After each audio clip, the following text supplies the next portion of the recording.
लो जी, एक बार फिर से उसी झील के पास और पसीने से बेहाल। खुश रहो।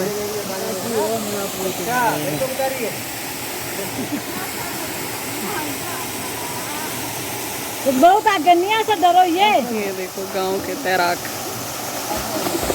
ये देखो छोटे छोटे बच्चे।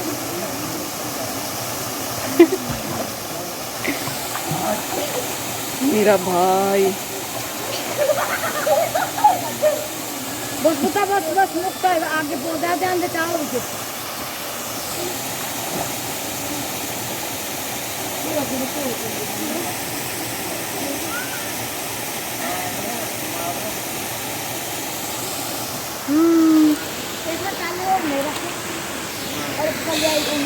Hello guys. Hello guys. अब बोल कहाँ गए आप?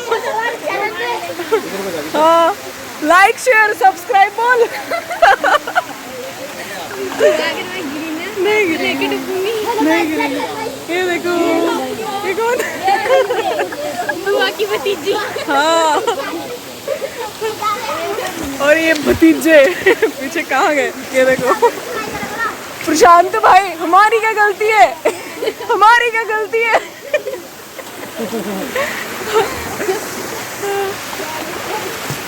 वाह, कितना अच्छा रहा है।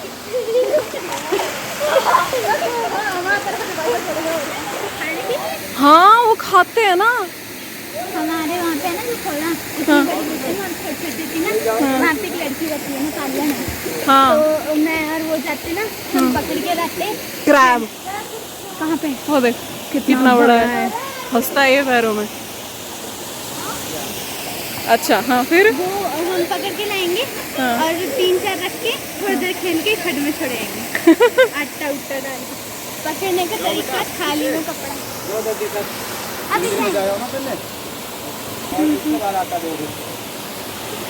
अभी सारी वीडियो बनाई तो कैमरामैन।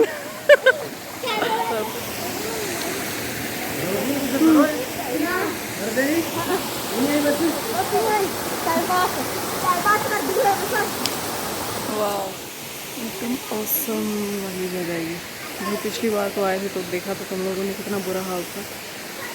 अब नहीं है, अब वैसा ही नीला नीला पानी।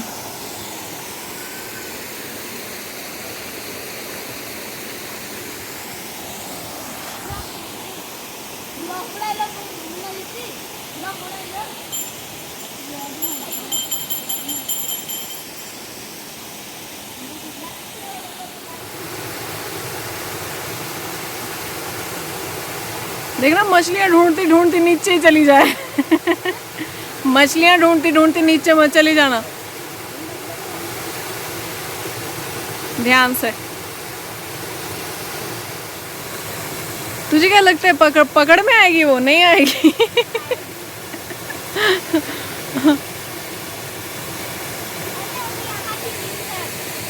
हाँ, अभी जब हम आटा डालेंगे तो आएगी वो। चला जाओ, आटा देते हैं। सच में पकड़ी है। मैं जाती हूँ उधर।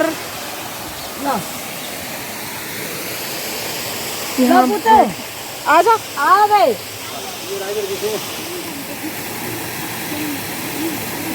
अब देख, अब देख।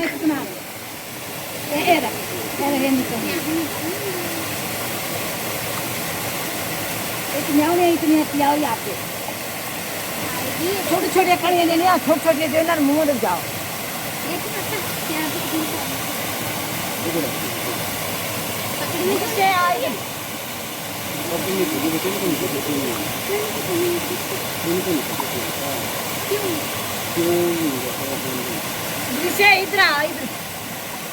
ये पवित्र स्थान है, यहाँ की मछलियों को नहीं पकड़ा जाता। एक ही जगह बैठ जाए जहाँ भी आराम से बैठना है ना, इधर आप पीछे यहाँ बैठ जाए आराम से, ठीक है। अब राम का नाम लेते रहे और मछलियों को आटा डालते रहे। राम राम बोलना। देख उधर आती है कितनी सारी होती है।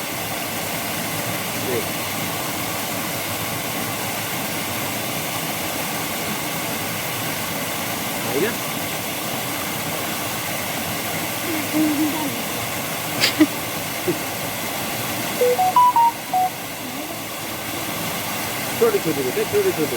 ये तो निके निके जगह तो कैसे इनके मुंह में जाना चाहिए।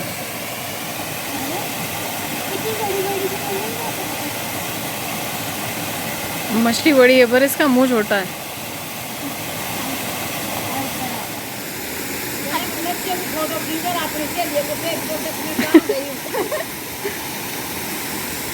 अब नहीं बोलेगा कोई भी, तू कहीं जाती नहीं है।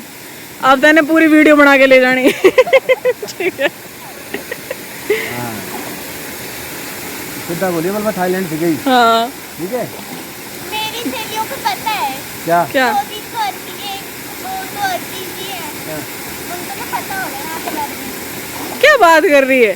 ये अर्की वाले सारे जाबड़ी में बसे हुए। नहीं मम्मी ने रुकी है ना लड़की। हाँ थोड़ा इधर इधर जैसे आगे साफ पानी में आ। यहाँ जा, साफ पानी में चलते चलते। इधर जो तो करता कदाड़ता है। बैठ जा, बैठ जा, बैठ जा, बैठ जा, बैठ जा, बैठ जा। बस, और बैठ जा, और बैठ जा। वाह चल चल चल चल। ये आई तुम्हारा ना? उधर डाल, साफ जैसे पानी में किचन में डाल रही है। पानी में कैसे लगता है, हवा में जा रहा है। पानी ऊपर ऊपर को उछालता है हमेशा, और ये तो बहुत गहरा पानी है बेटा।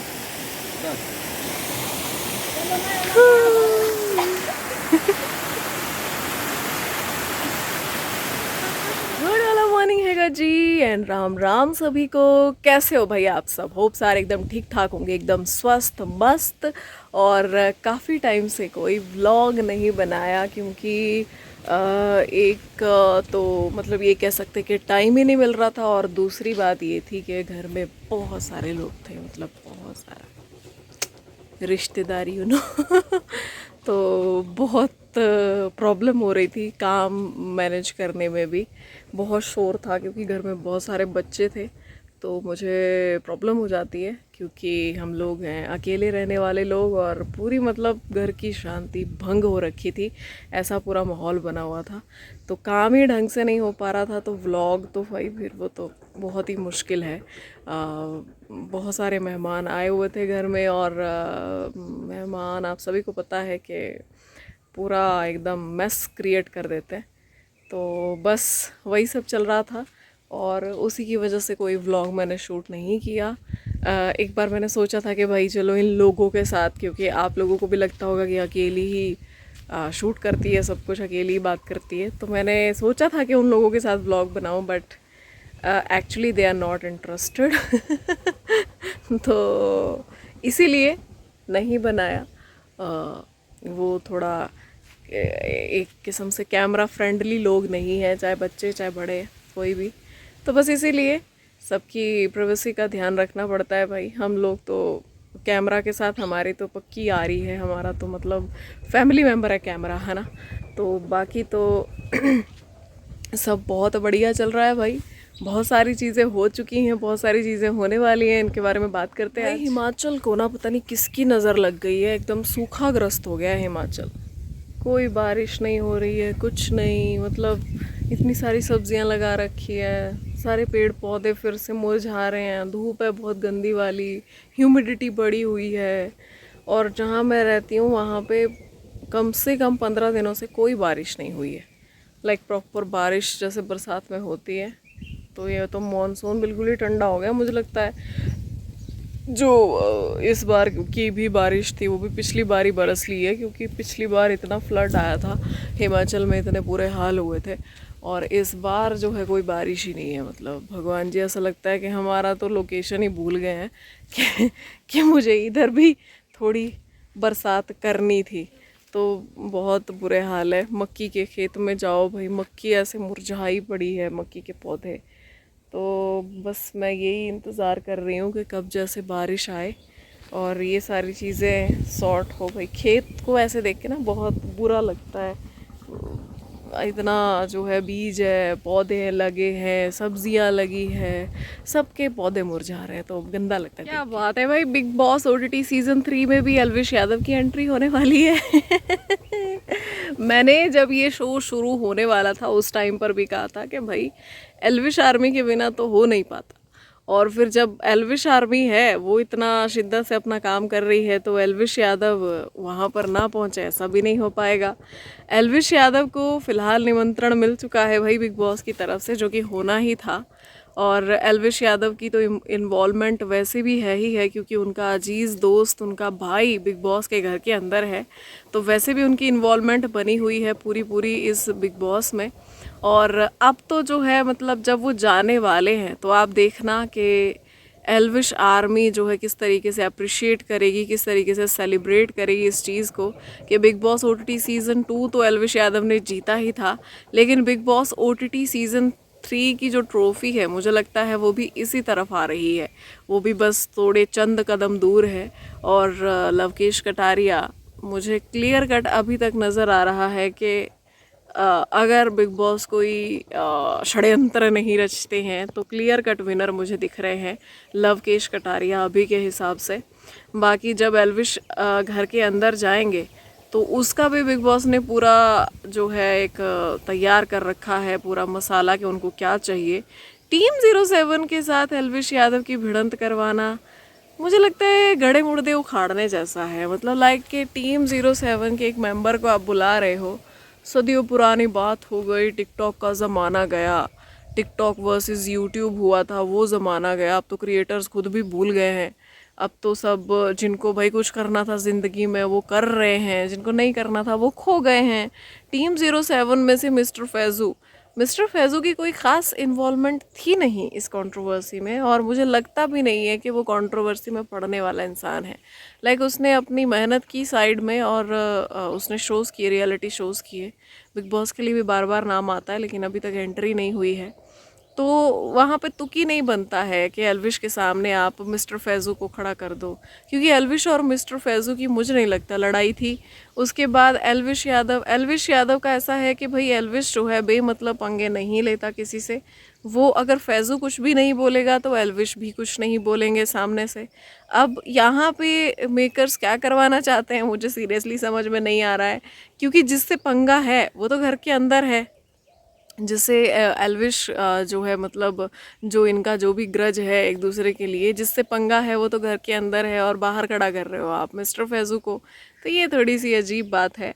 लेकिन देखा जाए तो भाई मुझे लगता है कि दो सेंसिबल इंसान एक किस्म से टकराने वाले हैं स्टेज पे, और बिग बॉस जो चाहते हैं शायद वो तो उन्हें नहीं मिल पाएगा, क्योंकि ये दोनों ही बेवजह मतलब एक दूसरे को कुछ कहने वालों में से नहीं। हाँ वो अलग बात है कि भाई अगर ज़बरदस्ती कोई स्क्रिप्ट पकड़ा दी जाए तो अलग चीज़ है, लेकिन एक बात माननी पड़ेगी, बिग बॉस का काम चला नहीं एल्विश यादव के बिना। मतलब देखा जाए तो पहले तो उन्होंने उसके फैंडम को अपनी तरफ किया, एक कैंडिडेट एल्विश यादव की टीम का ही घर में बुला के, और अब जो है एल्विश यादव को लाकर भी कहीं ना कहीं ये प्रूव हो रहा है कि एल्विश यादव के बिना सीज़न एक्चुअली अधूरा ही रह जाता।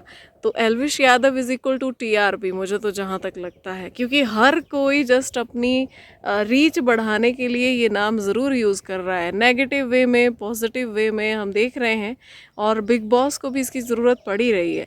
एक तरफ तो आप उस फैंडम को इंसल्ट करते हो, आप लवकेश कटारिया को बोलते हो तुम्हारे दोस्त का एक भी फ़ैन मुझे सपोर्ट ना करे ऐसा बोलो, दूसरी तरफ फिर आप उसी क्रिएटर को घर में बुला रहे हो, उसी दोस्त को आप घर में बुला रहे हो, तो भाई बिग बॉस का तो मुझे स्टैंड ही नहीं दिखता है। या तो अगर आपको इतना ही था कि भाई एल्विश आर्मी हमारा शो ना देखे तो आप एल्विश यादव को क्यों बुला रहे हो फिर, या फिर आपने एल्विश यादव के दोस्त को बुलाया ही क्यों? जब आपको इतना ख़तरा था एल्विश यादव के फैंडम से तो आपको वो इंसान को ही नहीं बुलाना चाहिए था जिसके प्रति एल्विश यादव के फैंडम की लॉयल्टी है। बट ये बड़ी हौच पौच है, और इस सीज़न में तो इतनी ज़्यादा बिग बॉस ने इतनी ज़्यादा हौच पौच कर दी है कि भाई कंफ्यूज हो गए हम लोग भी कि क्या बोलें क्या ना बोलें, क्योंकि बिग बॉस का खुद का ही स्टैंड नहीं। एक तरफ बोलते हैं मेरे कड़े रूल हैं, दूसरी तरफ उन रूल्स का मतलब एक किस्म से सत्यानाश हो चुका है जब घर में खुलेआम वायलेंस हो रही है, धक्का मुक्की थप्पड़, बड़े मतलब इन चीज़ों को बहुत नॉर्मलाइज कर दिया गया है घर के अंदर। तो ये चीज़ बहुत बुरी लग रही है देखने में। अब ये देखना काफ़ी इंटरेस्टिंग होगा कि क्या बुलवाना चाहते हैं ये लोग एल्विश यादव को स्टेज पर लाकर। लवकेश से बात करवाएंगे। घर के अंदर भेजेंगे नहीं भेजेंगे वो तो मुझे नहीं लगता घर के अंदर भेजेंगे, लेकिन अगर स्टेज पर से भी बात करवाएंगे तो कितना बोलने को कहा जाएगा, या फिर जो है मिस्टर फैज़ू की और एल्विश की कोई डिबेट करवाई जाने वाली है और अदनान को मिस्टर फैज़ू क्या बोलेंगे। एक किस्म से घर में एक टाइम पर लगा भी था कि भाई अदनान और लवकेश के बीच में चीज़ें सॉर्ट हो गई, लेकिन अभी तो ऐसा नहीं लग रहा है क्योंकि अदनान ने धक्का मुक्की बहुत सारी चीज़ें कर दी है ऑलरेडी। तो लगता है कि वो ग्रज तो ख़त्म नहीं हुए हैं। तो इसका फ़ायदा बिग बॉस कैसे लेने वाले हैं, इन दोनों को बुलाकर क्या करने वाले हैं, भाई बिग बॉस ही जाने। इतने प्रिडिक्टेबल भी नहीं है कि भाई हम सब कुछ ही प्रिडिक्ट कर लेंगे, लेकिन कुछ ना कुछ मसाला तो इन लोगों ने तैयार किया ही होगा, इतना मैं ज़रूर कह सकती हूँ कि जब इतने दो बड़े नामों को बुलाया जा रहा है आमने सामने, तो या तो ये डिबेट वगैरह कुछ करवाने वाले हैं, सवाल जवाब कुछ होंगे, पूछा जाएगा तुम्हारी कंट्रोवर्सी क्यों हुई, क्या था ये वो, सो इस तरीके की चीज़ें हो सकती हैं, ये हम एक्सपेक्ट कर सकते हैं। बाकी देखते हैं भाई क्या होता है। और एक बार फिर से एल्विश आर्मी के पास मौका है अपनी पावर दिखाने का आज रात को। ये आज ही शूट हो रहा है और आप सभी जानते हैं कि सेम डे पर टेलीकास्ट भी होता है। आज ही वीकेंड का वार हमें देखने को मिलेगा, बट फिर भी हम एक्सपेक्ट कर सकते हैं कि जो एल्विश यादव की और मिस्टर फैज़ू की एंट्री है उनका वाला जो रहने वाला है पूरा का पूरा कंटेंट मे भी आपको कल देखने को मिले, संडे वाले दिन। तो थोड़ा सा इंतज़ार और कर लेंगे। बाकी मुझे लगता है काफ़ी इंटरेस्टिंग ही रहने वाला है ये। बाकी कुछ भी होगा तो हम बैठे हैं हम बैठे हैं बिग बॉस की क्लास लगाने के लिए। मुझे लगता है मतलब मेरा जन्म ही हुआ था बिग बॉस के बारे में बात करने के लिए। मतलब ऐसा लगता है कि ये उद्देश्य हो गया है जीवन का कि बिग बॉस क्या सही कर रहे हैं क्या गलत कर रहे हैं उसके बारे में बात करो। कैसा काम है यार अपना